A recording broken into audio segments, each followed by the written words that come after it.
Seja bem-vindo, Gabriel. Deus te abençoe. Muito obrigado.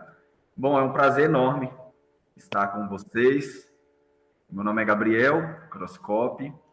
Eu sou natural do Espírito Santo, uma cidade chamada Colatina, mas estou já vai para 7 anos que eu estou aqui em Minas Gerais, uma cidade chamada Itapecerica. Nessa é uma escola missionária, né, com clínica de saúde, que é o La Esperança do Brasil.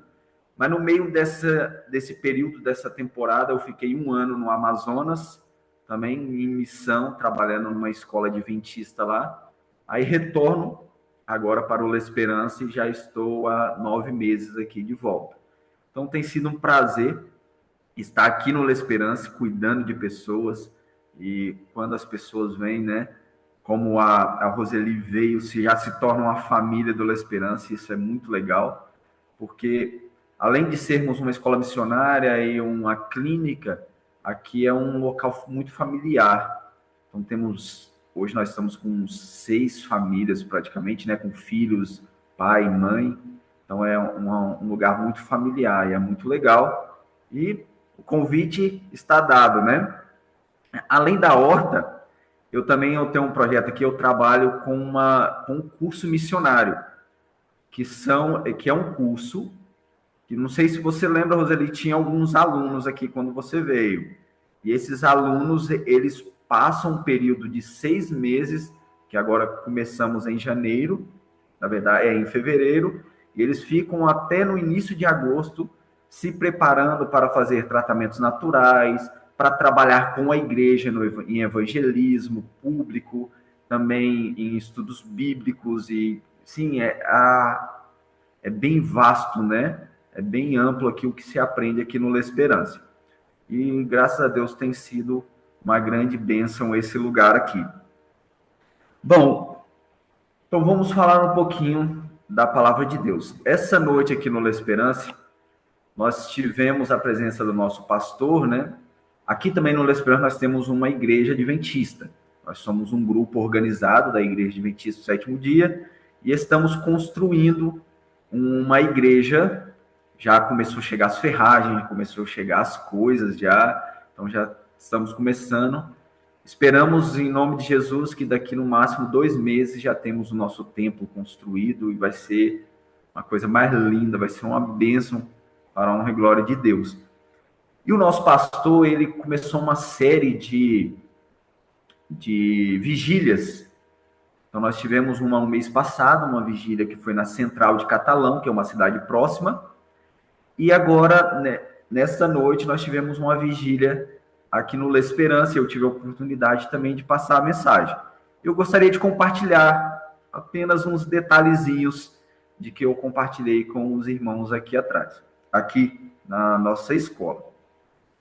O texto base que eu usei está em Mateus, capítulo 21. Está em Mateus, capítulo 21, a partir do verso 28. Aqui Jesus vem nos contando uma parábola. Se você for olhar o capítulo 21 de Mateus, ele é meio que um resumo de muitas coisas que acontecem. A entrada triunfal, quando Jesus expulsa os cambistas, os vendedores do templo. Aí depois ele amaldiçoa a figueira. Então, vários acontecimentos bem resumidos, Mateus foi deixando nesse capítulo 21. E logo do meio para o final do capítulo, ele dá ênfase numa parábola que Jesus diz. Lá no verso 28 ele fala assim: mas que vos parece? Um homem tinha 2 filhos, e dirigindo-se ao primeiro disse: filho, vai trabalhar hoje na minha vinha. Ele, porém, respondendo, disse: não, não quero. Mas depois, arrependendo-se, foi. E dirigindo-se ao segundo, falou-lhe de igual modo.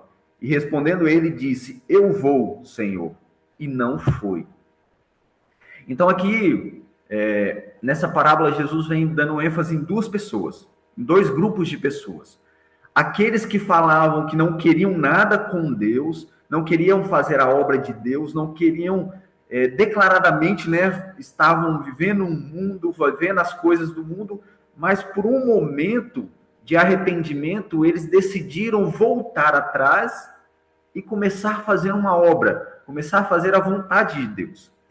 Já tem um outro grupo de pessoas, é aqueles que diziam fazer a vontade de Deus, diziam ser cristãos, diziam que tinha uma obra muito bonita a ser feita, porém, na prática, eles não faziam bem assim, porque diziam, mas não faziam, porque eram aqueles que falavam que eram os depositários dos oráculos de Deus, da palavra de Deus, porém, na prática, eles queriam matar o próprio Jesus. Então, aqui vem falando dois grupos de pessoas, e ontem eu pude falar um pouco sobre isso, e gostaria de falar um pouco sobre isso com vocês. Mas eu não queria dar ênfase a estes dois grupos. Eu meio que inventei mais um grupo, que seria o grupo daquele eu vou deixar para amanhã. Nós vemos hoje que o nosso grupo, a nossa igreja, este grupo especial que prega a volta de Jesus, alguns têm um pequeno probleminha, que é aquele problema que eu vou deixar para amanhã, porque nós necessitamos de um reavivamento. Nós necessitamos reavivar, reacender aquela chama que quando nós batizamos ou quando nós encontramos a Cristo, quando fervia e nós saíamos e íamos falar de Jesus, e nós ligávamos para os nossos parentes e falávamos, olha, eu aceitei a Cristo, e nós colocávamos no nosso Instagram, no nosso WhatsApp, no nosso YouTube, nós enchíamos as nossas plataformas falando sobre a volta de Jesus, e esse fogo foi se apagando, foi se apagando, foi se apagando, foi se apagando, e hoje já não estamos tão assim. A Bíblia fala de dois grupos que, quando fala das virgens, os dois grupos estavam dormindo. Então nós vemos hoje esse perigo para a igreja. A profecia foi dita, mas não precisamos fazer parte dessa profecia. Podemos deixar o sono de lado e acordar, porque nós necessitamos disso. Algo que muitas de nós gostamos de fazer é o seguinte: quando a igreja reavivar, aí eu vou reavivar também. Mas se eu esperar a igreja reavivar, eu nunca vou conseguir reavivar. Porque a igreja, eu faço parte dela. Eu sou a igreja de Cristo aqui na terra. Então eu primeiro, lá no meu quarto, lá na minha casa, na minha família, eu preciso erguer novamente o altar. Não sei se vocês já perceberam, quando reis, eles pegavam o trono de Israel, quando eles pegavam um reino derrubado, quais eram as primeiras coisas que eles faziam? Eles reerguiam primeiro o altar de Cristo. Eu não sei como está o nosso altar no nosso lar. Talvez está ali faltando alguns tijolos, ou pode ser que esteja totalmente derrubado. Nós precisamos fazer esta reforma em nossa vida. Voltar a trazer o altar de Cristo para dentro do nosso lar. E se eu, você e você, cada um no seu lugar, na sua casa, começar um reavivamento, nós vamos ver os milagres acontecendo em nossa igreja. Nós vamos ver o milagre acontecendo no meio do nosso povo. Eu gostaria de compartilhar, para me finalizar, um texto que está escrito em Caminho a Cristo. Se eu não me engano, é o capítulo 3 de Caminho a Cristo. Lá fala: guardai-vos da procrastinação. Não adieis a obra de abandonar vossos pecados e buscar por Jesus a pureza do coração. Nisto é que milhares e milhares têm errado, para a sua perda eterna. Aí a irmã White fala: não me demorarei aqui sobre a brevidade e incerteza da vida, mas há um terrível perigo. Perigo que não é compreendido suficientemente em adiar atender a voz suplicante do Espírito Santo de Deus. A Bíblia fala que se hoje ouvirdes o som da tua voz, não endureçais o vosso coração. As súplicas do Espírito Santo, todos os dias, elas chegam a nós. Ela chegou a você hoje pela manhã. Nós poderíamos ter escolhido dormir, apertar o dedinho da soneca, mais 5 minutos, mais 10 minutos dormindo, mas escolhemos estar aqui. Hoje já foi um pequeno passo para uma grande vitória. O texto continua. Só com o risco de infinita perda é que podemos condescender com o pecado, por pequenino que seja. O que nós não vencermos, vencer-nos a nós, operando nossa destruição. Esse texto é um pouco pesado, um pouco triste, mas ele serve para nos acordar. Nós não podemos nos deixar vencer. Tem um atleta americano que ele tem uma frase que é o seguinte: se você acorda pela manhã e você é vencido pelo despertador ou pelo sono, você já acorda como um perdedor. Nós precisamos vencer. Os primeiros detalhezinhos da manhã vai ditar o que será o nosso dia. Porque se nós acordarmos pela manhã e a primeira pessoa que nós dermos um bom dia for Cristo, o nosso dia será diferente. Se o nosso primeiro olhar, o nosso primeiro foco não for o celular, nem for o tablet, nem o computador, mas for Cristo, o nosso dia será diferente. E através desses pequenos gestos, nós vamos ver um reavamento na nossa família, no nosso lar e na nossa igreja. Eu vou finalizar com um apelo. Jesus está ansioso a ter um encontro com você todas as manhãs, comigo também. Todas as manhãs Ele quer nos abastecer com o amor. Porque eu só posso viver um dia amando se pela manhã eu abasteço na fonte do amor. Eu só posso finalizar um dia amando se pela manhã eu me abastecer na fonte do amor. E Cristo, todas as manhãs, Ele deixa o céu para encontrar você na sua cama, para ser o primeiro a ver você abrir os olhos. Por isso que nós precisamos, o nosso primeiro ato do dia, ser buscar ao Senhor. Eu louvo a Deus por grupos como este, porque vocês poderiam estar fazendo qualquer coisa. Uma hora dessa poderíamos estar dormindo. Mas nós escolhemos adorar a Deus. E cada dia que nós buscarmos adorar a Deus pela manhã, nossa vida será transformada. É aquele reavamento que tanto queremos, aquela obra que tanto queremos fazer, aquela busca, né, aquela meu familiar que tanto tempo tem sido entregue ao pecado, meu marido, minha esposa, os meus filhos que estão na vida mundana, fazendo qualquer outra coisa.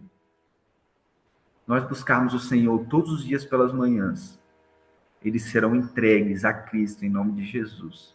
Comece você hoje a buscar o Senhor como o primeiro da sua vida.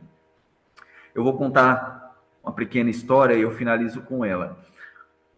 Certa vez, o Ayrton Senna, acredito que todos conhecem, corredor brasileiro, o Ayrton Senna ele tinha um grande rival, que é o Alan Prost, e numa corrida ele fechou, né, e para tentar ganhar e quase sofreu um acidente que poderia causar a perda da sua vida, e naquela ele conseguiu e venceu aquela corrida. E no final da corrida veio um repórter o entrevistar e perguntou: por que você fez isso? Por que você arriscou a sua vida e a vida do seu companheiro por causa de uma vitória? Aí ele falou assim: o meu trabalho é esse, o meu trabalho é sempre vencer. Mas ele falou assim: não, mas está errado. O que tem a ver o segundo lugar? Aí ele disse a seguinte frase: o segundo lugar é o primeiro dos perdedores. Quando nós deixamos Cristo em segundo lugar, Ele é o primeiro do perdedor da nossa vida. Nós precisamos deixar Cristo sendo o primeiro e o único a morar em nossos corações. Essa entrega é diária, pela manhã ela começa. E em nome de Jesus, eu peço que esse grupo possa fazer uma entrega todas as manhãs, ao acordar, entregar as mãos na vida, as mãos, a vida nas mãos de Cristo. E eu sei que em nome de Jesus eu vou ouvir relatos. A Roseli vai me contar os milagres que irão acontecer na vida de cada um de vocês. E agora eu finalizo com uma oração, porque este é o meu desejo, que todos vocês possam ser transformados pelo sangue de Jesus. E um dia, talvez eu não vou encontrar vocês nessa vida ainda. Pode ser que eu nunca mais veja a Roseli. Mas eu quero em breve encontrar vocês no céu, para a honra e glória do nome de Cristo. Amém? Vamos orar? Santo Deus, amado Pai, nós louvamos, exaltamos e engrandecemos o Teu nome, porque queremos, Pai, ser transformados por Ti, Senhor. Queremos ser usados para fazer uma obra a qual homem nenhum nunca viu, Pai, que é a obra de salvar pessoas. Mas, Senhor, primeiro precisamos ir direto à fonte, que é Cristo. Entregarmos nossa vida todos os dias na mão de Jesus, para que Ele possa nos limpar do pecado, Senhor, para que aquele pecado que tanto amamos possa ser, em nome de Jesus, derrubado e nunca mais se levantar. Tome nossa vida em Tuas mãos, Senhor. Restaura, nos perdoa e nos limpe no sangue de Jesus. É o meu pedido e o pedido deste grupo, em nome de Jesus. Amém, Senhor.